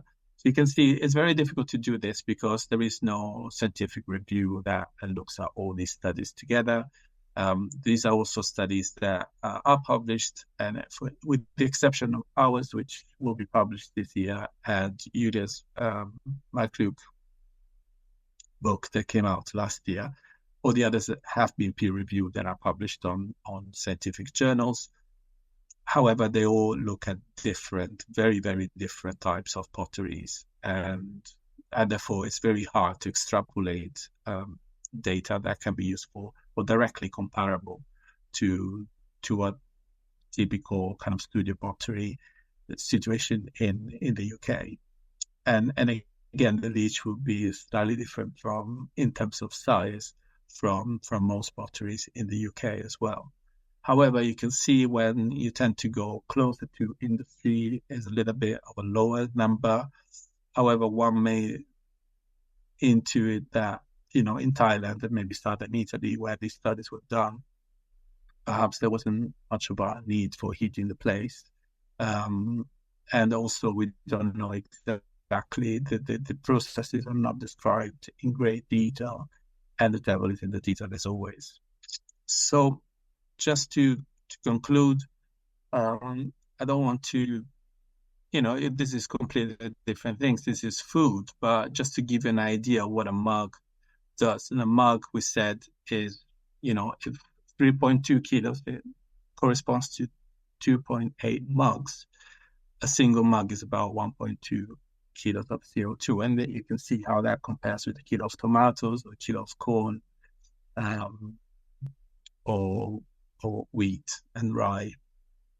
And obviously these are, comparing apples and pods, but it is based on, this data is also published on Science. It's based on 38,000 commercial farms in 119 farm in 119 countries. Sorry, and therefore it's a global figure that gives an indication of things that we use every day and their impact on the environment. So the challenges for me from the point of view of the study was really the lack of scientific studies and the need to collect more data in a rigorous way, to conduct more analysis, not to drive or to impose any solution onto potters, but really to provide the figures that then the potters can discuss and consider in their own practices, in the absence of any the strict regulations, unlike what happens in industry, for example. The opportunity here is to obviously lower our impact on the environment, learn about sustainability also, by doing it in your own practice. You also learn what sustainability is, and this may have an impact on your lifestyle choices more broadly. And there's also an opportunity to create a different type of network to engage with other makers on this topic, and to provide enough mass to generate a real change in this sector. And these are the references that you used. And sorry, I went a couple of minutes over, but I can pass it on to Jordan, who can continue the talk. Thank you very much. So my name is Jordan Ward-Williams. I am a materials and process chemist from the University of Cambridge. And for the last 9 weeks of 2023, I was the researcher in residence at the Leach Pottery alongside Georgina Field. And we were exploring routes to sustainable pottery manufacture within the context of the Leach. And one of the incredibly useful starting points we had is the LCA analysis that Giorgio has just presented. Because when you have a limited amount of resource for research, it really helps you focus in on the areas that are the most important. So we know that materials is 6% of the CO2 emissions. If we make game-changing changes here, it's not really going to affect the overall CO2 production that much. But the firing process is a huge area.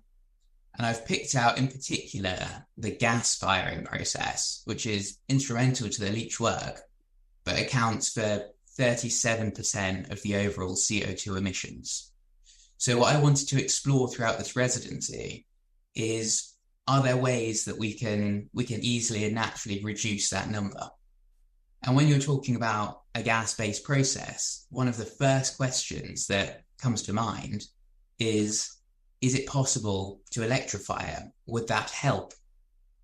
And fortunately, in the UK, we're in a position where using electricity is becoming a viable option. So the UK grid electricity is targeting carbon zero by 2035. And you can see from the graph that I've got here, this is the CO2 emissions per kilowatt hour of energy drawn from the national grid as a function of time. Sorry, excuse me, Jordan. We can't quite see your full slide. We can see... is it in presenter mode? Thank you. Sorry to interrupt. All right, sorry about that. So, yeah. Graph on the left is the CO2 emissions per kilowatt hour of energy drawn from the national grid as a function of time. And you can see in recent years, there's been a very strong decrease in the amount of CO2 emitted per kilowatt hour. And it's getting to the point now where electricity is competing with natural gas. So natural gas is about 200 grams of CO2 per kilowatt hour, which is pretty similar to what you're getting from electricity. And you can even drive that number lower if you pick a good time of day to fire your pot. So at night, it's normally much lower in terms of CO2 emitted. So this means that electricity is actually setting itself up in the short to medium term to be a really viable option for low carbon firing. But as Matt and others have pointed out, the fuel that you choose to fire with does quite strongly affect your pots. It can affect the color, it can affect the surface finish, it can affect the spatial heterogeneity of your pots, all of these things that give it character. So it's important to understand these characters and how we can, or characteristics, and how we can get them back, even if we use something like electric firing. So one of the main things that differs is the oxidation and reduction chemistry that happens within different types of kiln. So in a gas kiln, you can reduce the amount of oxygen that's present, and that leads to the production of CO and hydrogen. And these are strongly reducing gases that will pull oxygen from your colouring oxides and reduce them. So copper goes red in reduction, for example.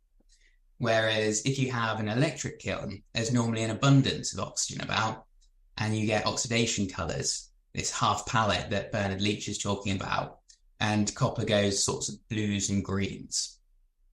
And the problem for switching to electric firing in the Leach context, or at least one of the big problems, is that many of their traditional glazes are reduction fired, and you'd lose that sort of that beauty, that character, and that tradition if you went to electric firing. So the question becomes, how can you get reduction firing to occur in an electric kiln? And there's a few ways out there. So some people add combustibles to the kiln, create a reducing atmosphere. That can be quite hard on the kiln system and the elements. You can use saggers or little boxes and put fuel directly in that. But again, that's quite a hard one to scale. There's a lot of practical problems associated with that. So the area that I really focused in on is this idea of local reduction, which is where you add something to the glaze melt itself that does the reduction chemistry within the glaze. So to do local reduction, you normally add small amounts of material, like silicon carbide is the commonly used one. And that's in sort of less than 2 weight%, because you're adding this directly to the glaze, a thin layer on the pots, rather than having to fill the entire atmosphere of the kiln. And when you heat it up to do your glaze firing, what will happen is your silicon carbide will start pulling oxygens from your metal oxides, in this case copper, and it will reduce your copper and produce silica and CO2.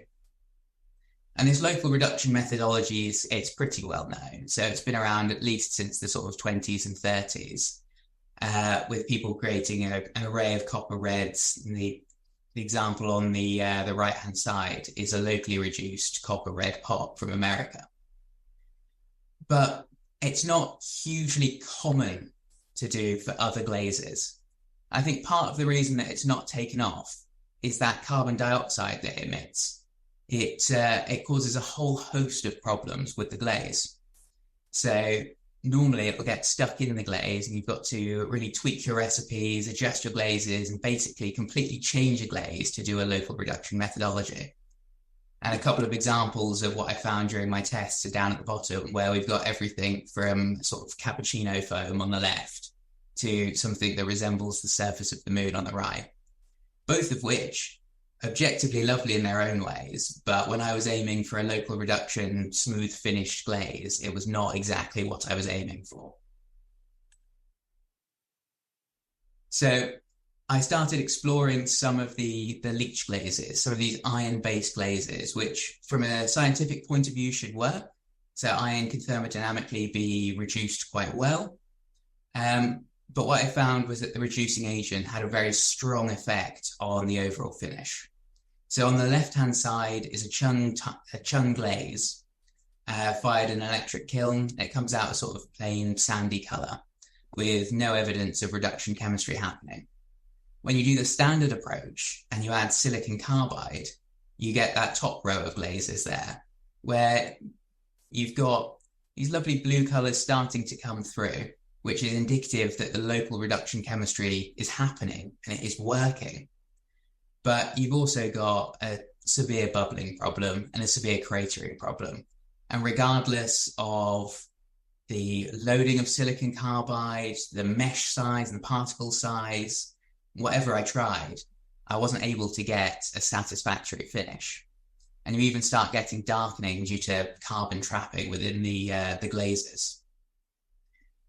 So what we did instead was tried some different reducing agents.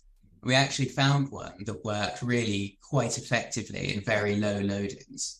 So with only 0.2 to 0.4 weight% of this reducing agent, we were able to get smooth finishes that show these blue colors, indicative of reduction chemistry happening. And we took this approach and we applied it to a range of different glazes to see if it was just a one-off or if this is something that's quite reproducible. And for our chum, our celadon, and our temuku, we got massively improved results, and we were able to access this reduction chemistry in an electric kiln. So for each case there, the left-hand side, the small tile on the left is what it looks like fired in an electric kiln. And sometimes you can get dramatic differences in terms of the coloration, and you're really getting robust and reliable reduction chemistry happening with only a tiny amount of reducing agent added. So this is a really powerful approach. We then wanted to understand, now that we've got something that looks good, it looks reliable, does it actually make a difference? So using the Leach Pottery large kiln as a case study, you can say if you fire this kiln with gas, you've got 1,270 mugs in there, about 220 cubic meters of gas, and you're emitting 450 kilograms of CO2.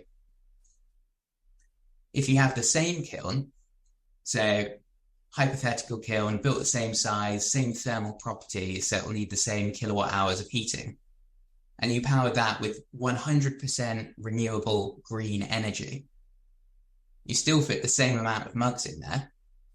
And the only difference in terms of CO2 that you have to consider for the firing process, because you've got green energy, so that's got zero CO2 production cost, is the amount of CO2 that is produced when you manufacture this reducing agent. And it's a relatively well-known material, so it's easy to get those numbers from EcoInvent and other databases. And you find out that when you work out how much material you need to glaze that many mugs, you only need 108 grams of reducing agent, which comes out about 1.18 kilograms of CO2 added on for doing a renewable electric firing process. So if you couple the local reduction method with green electricity, it's a huge reduction in this process step, which goes from being one of the most emitting process steps in making a mug to a very small one. It's important to caveat this, that is a long-term dream, or if you have access to green energy. Currently, if you're using grid energy, you get much less of a reduction. But what this slide does show is that actually the CO2 emissions from manufacturing these local reducing agents are tiny in comparison to the CO2 emissions from burning the fuel or getting grid electricity. So really the emission saving you would get switching to electric here is whatever you would get switching just straight from gas to electric. And the local reducing agent doesn't distort that in any way. So now that I've spent several minutes extolling the virtues of electricity, I think it is important to consider whether that's always the right choice, whether electricity is always going to be better than gas. And a lot of what we need to consider with electricity is where we're getting it from. So I've got a graphic on the right-hand side that shows the grid energy, or the carbon intensity, CO2 per kilowatt hour produced for electricity from a range of different countries. And you can see that in some of them, the UK is about on the better side of average, but in some of them, like France, using electricity is a fantastic approach, but in somewhere like Poland, it's going to be worse than using gas. So you really have to consider the source of your electricity, because that does still contribute a lot to the CO2 that we're producing. There's also space for more technology development, because although I showed this local reducing approach working really well for a bunch of glazes, it did not work for everything we tried. In fact, there were loads of them that looked terrible. So that graphic there is a bunch of glazes, a bunch of chino glazes, where I was hoping to get lovely orange and red tones, and I've just got many shades of grey. So it really depends what you're aiming for. And if you're aiming for a true reduction glaze that we've not yet developed the technology to create in an electric environment. And then finally, speaking to some of the work that the Leach has been doing and the Roelof was talking about, there are other routes that might be better. So if you've got a local, robust and well-sourced biofuel, like wood or other biofuels, then that may well be a more environmentally friendly option than using electricity. So whilst it is a great option, it's not always the best. So I'd just like to conclude by really highlighting that electrification can play an important role in reducing emissions from pottery production, and that these local reduction methodologies that I've been demonstrating, they give you the access of reduction glazes in an electric kiln, which means that a technology that we didn't really think was possible is something that can be done. And there is space for continued materials innovation to allow us to achieve the characteristics that we want in pots in new ways that are aligned with our climate goals. So with that, I'd like to thank you all for listening. Thank you, Jordan, and thank you, Giorgio. We are very aware that we're just over 9 o'clock now, but if you all bear with us, we're going to stay online for another 10 minutes just to answer some of your questions in the chat. Thank you for all of you who have contributed to the conversation so far with questions for our speakers. One that I just caught my eye quite quickly was from Georgina Palmer that I found is quite interesting. Because a lot of the discussion so far has been around about energy consumption, but she's actually asking, has anyone within the panel thought about the sustainable water usage in the making process, given that it is a scarce commodity in some parts of the world? Does anybody want to start off for that one? I can say that we haven't looked at it in a scientific way, in the same way that some of this research has been done, but we did look at it in the development of our building. And, because we were very keen to try and do as many things as we could. And it actually, what we discovered whilst developing it is that we weren't using enough water to warrant the sort of water capture paraphernalia and sort of all the bits and pieces that would be required to be able to capture and store and then use either rainwater or kind of secondary sources. So actually for us it wasn't viable in the new build. It may be in other circumstances easier. We're on quite a constrained site, so perhaps in other places where it's easier to find the space to be able to do that. I think that would be worth doing. Thanks, Libby. Does anybody else want to come in on that? Giorgio? I can just mention that.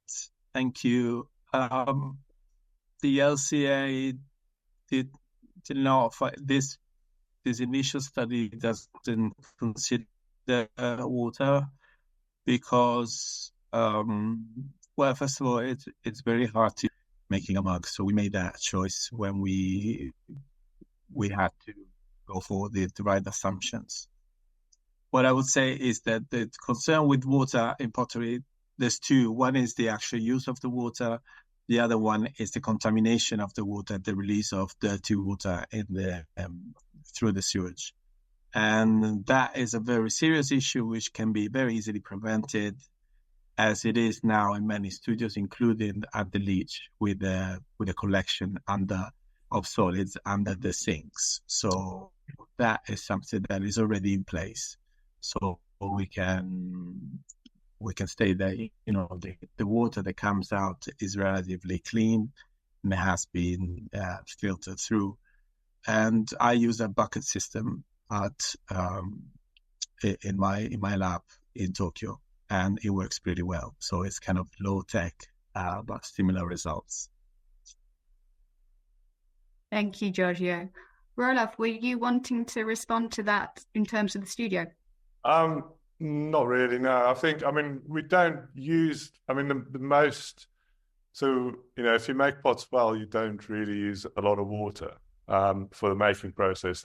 I think what we use is the most water is actually cleaning your equipment, so in our processes. So, but that's kind of, I don't think it's any more than it would be in a kitchen or anywhere like that. So depending on where you're based, and also bearing in mind a lot of potters around the world, I've been to potteries where water's a real scarce commodity, and they manage to use it very frugally, and so it's not. I don't feel water is a major problem, but we should obviously be mindful of how we use everything.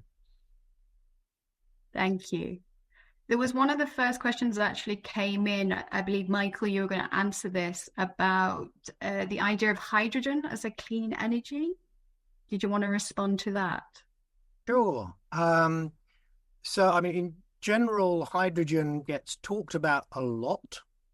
It's obviously a very powerful reducing agent and has the advantage that it basically, when it strips the oxygen out of other things, it just produces water. So the point of end use is fantastic. I tend to remind people, though, that hydrogen is not really an energy source. It's an energy carrier, like electrons in a way, although it has obviously the all sorts of chemical properties which can be really useful.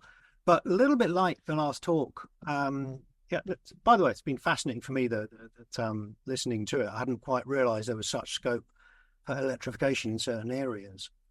But I think generally what we're learning about hydrogen is that it is not much use for general low-grade heating.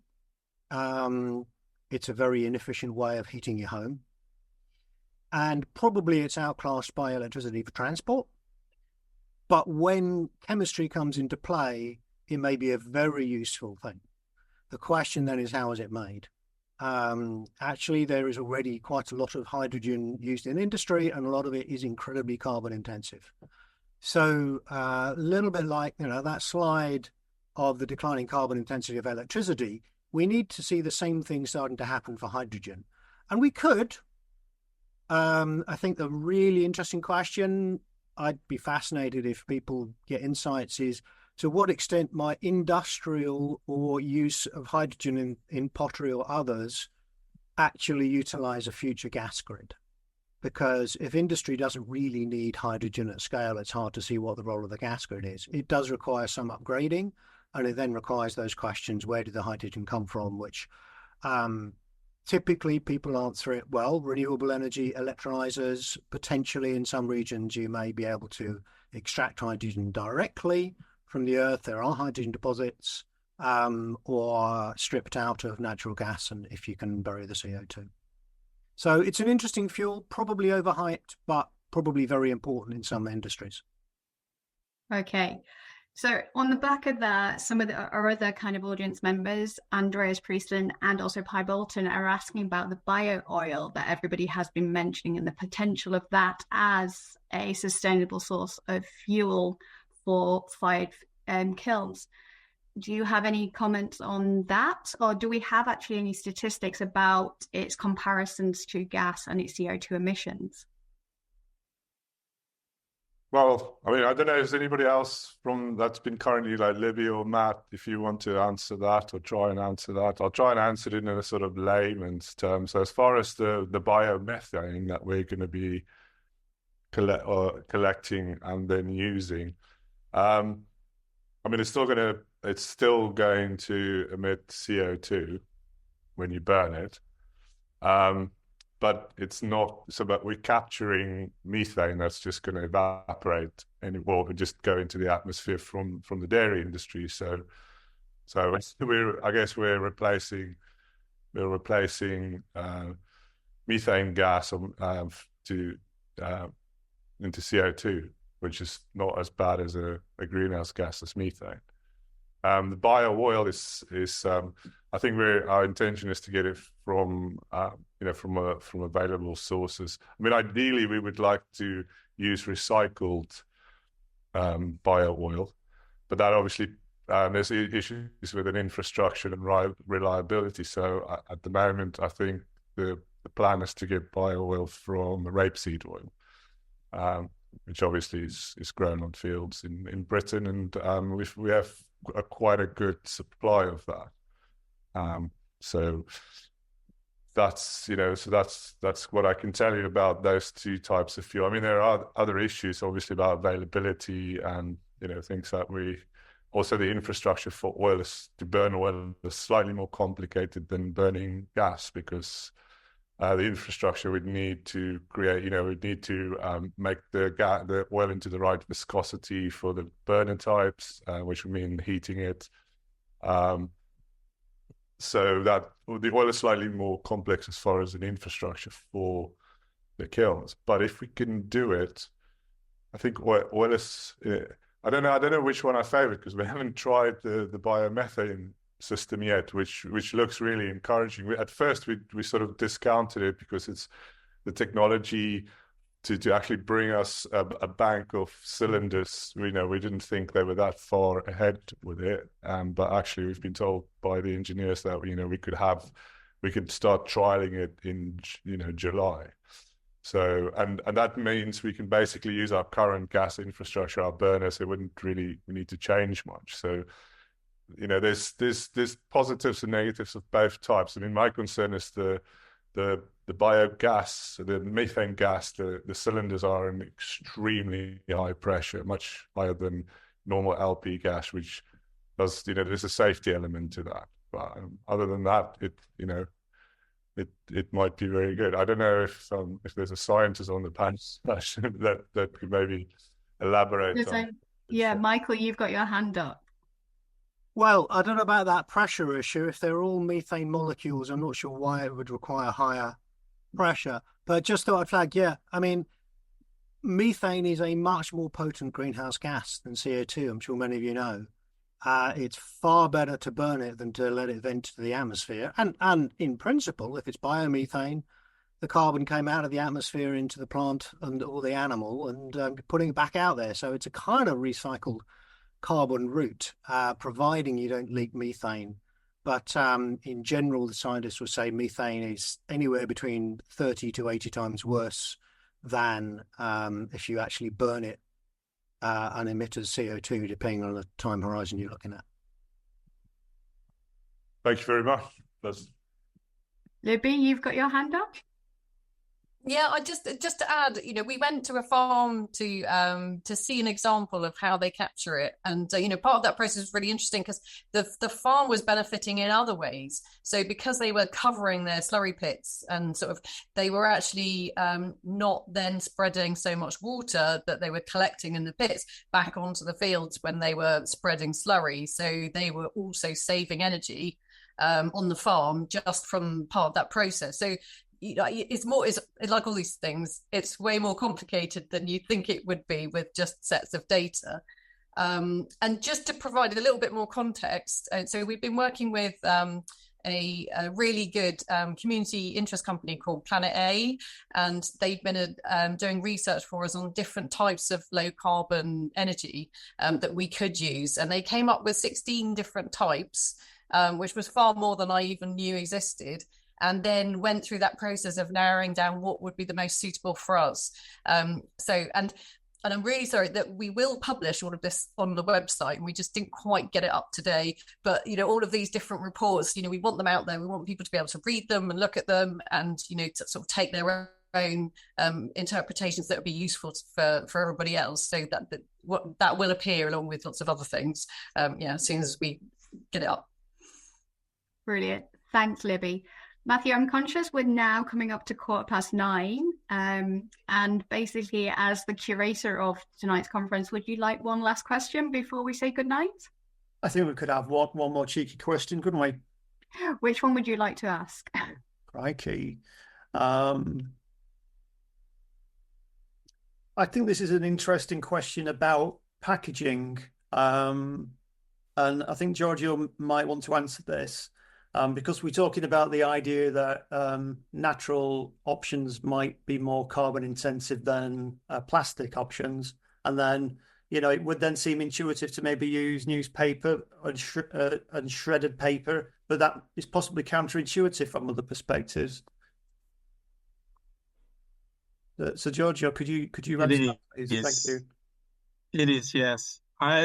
There's two aspects to that. One is the use of the production of plastic bubble wrap and plastic peanuts to replace the cornstarch ones.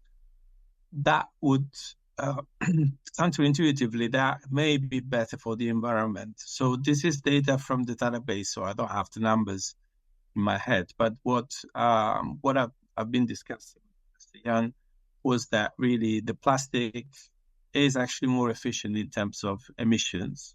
And that is linked to the fact that the cornstarch are produced, obviously from agriculture, often in other continents, and in ways that are very intensive, and therefore, it's not the sustainable farm that Libby visited. We're talking about intensive agriculture in other continents to make something that may or may not be better for the environment. We know it isn't in this case.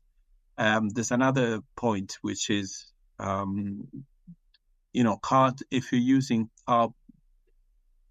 cardboard for transporting goods, that is also heavier than a lot of the plastic equivalent. So you can do a lot more with plastic. It's a bit lighter, so you end up also saving fuels from transportation.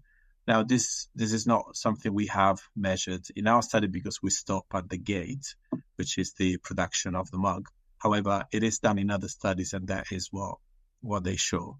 Obviously, that doesn't mean that cardboard is always bad and plastic is better. We know plastic is bad in other ways. So this is why the LCA in its full form, which is not what I discussed today, will show also the impact on ecotoxicity of marine environment, soils, and air.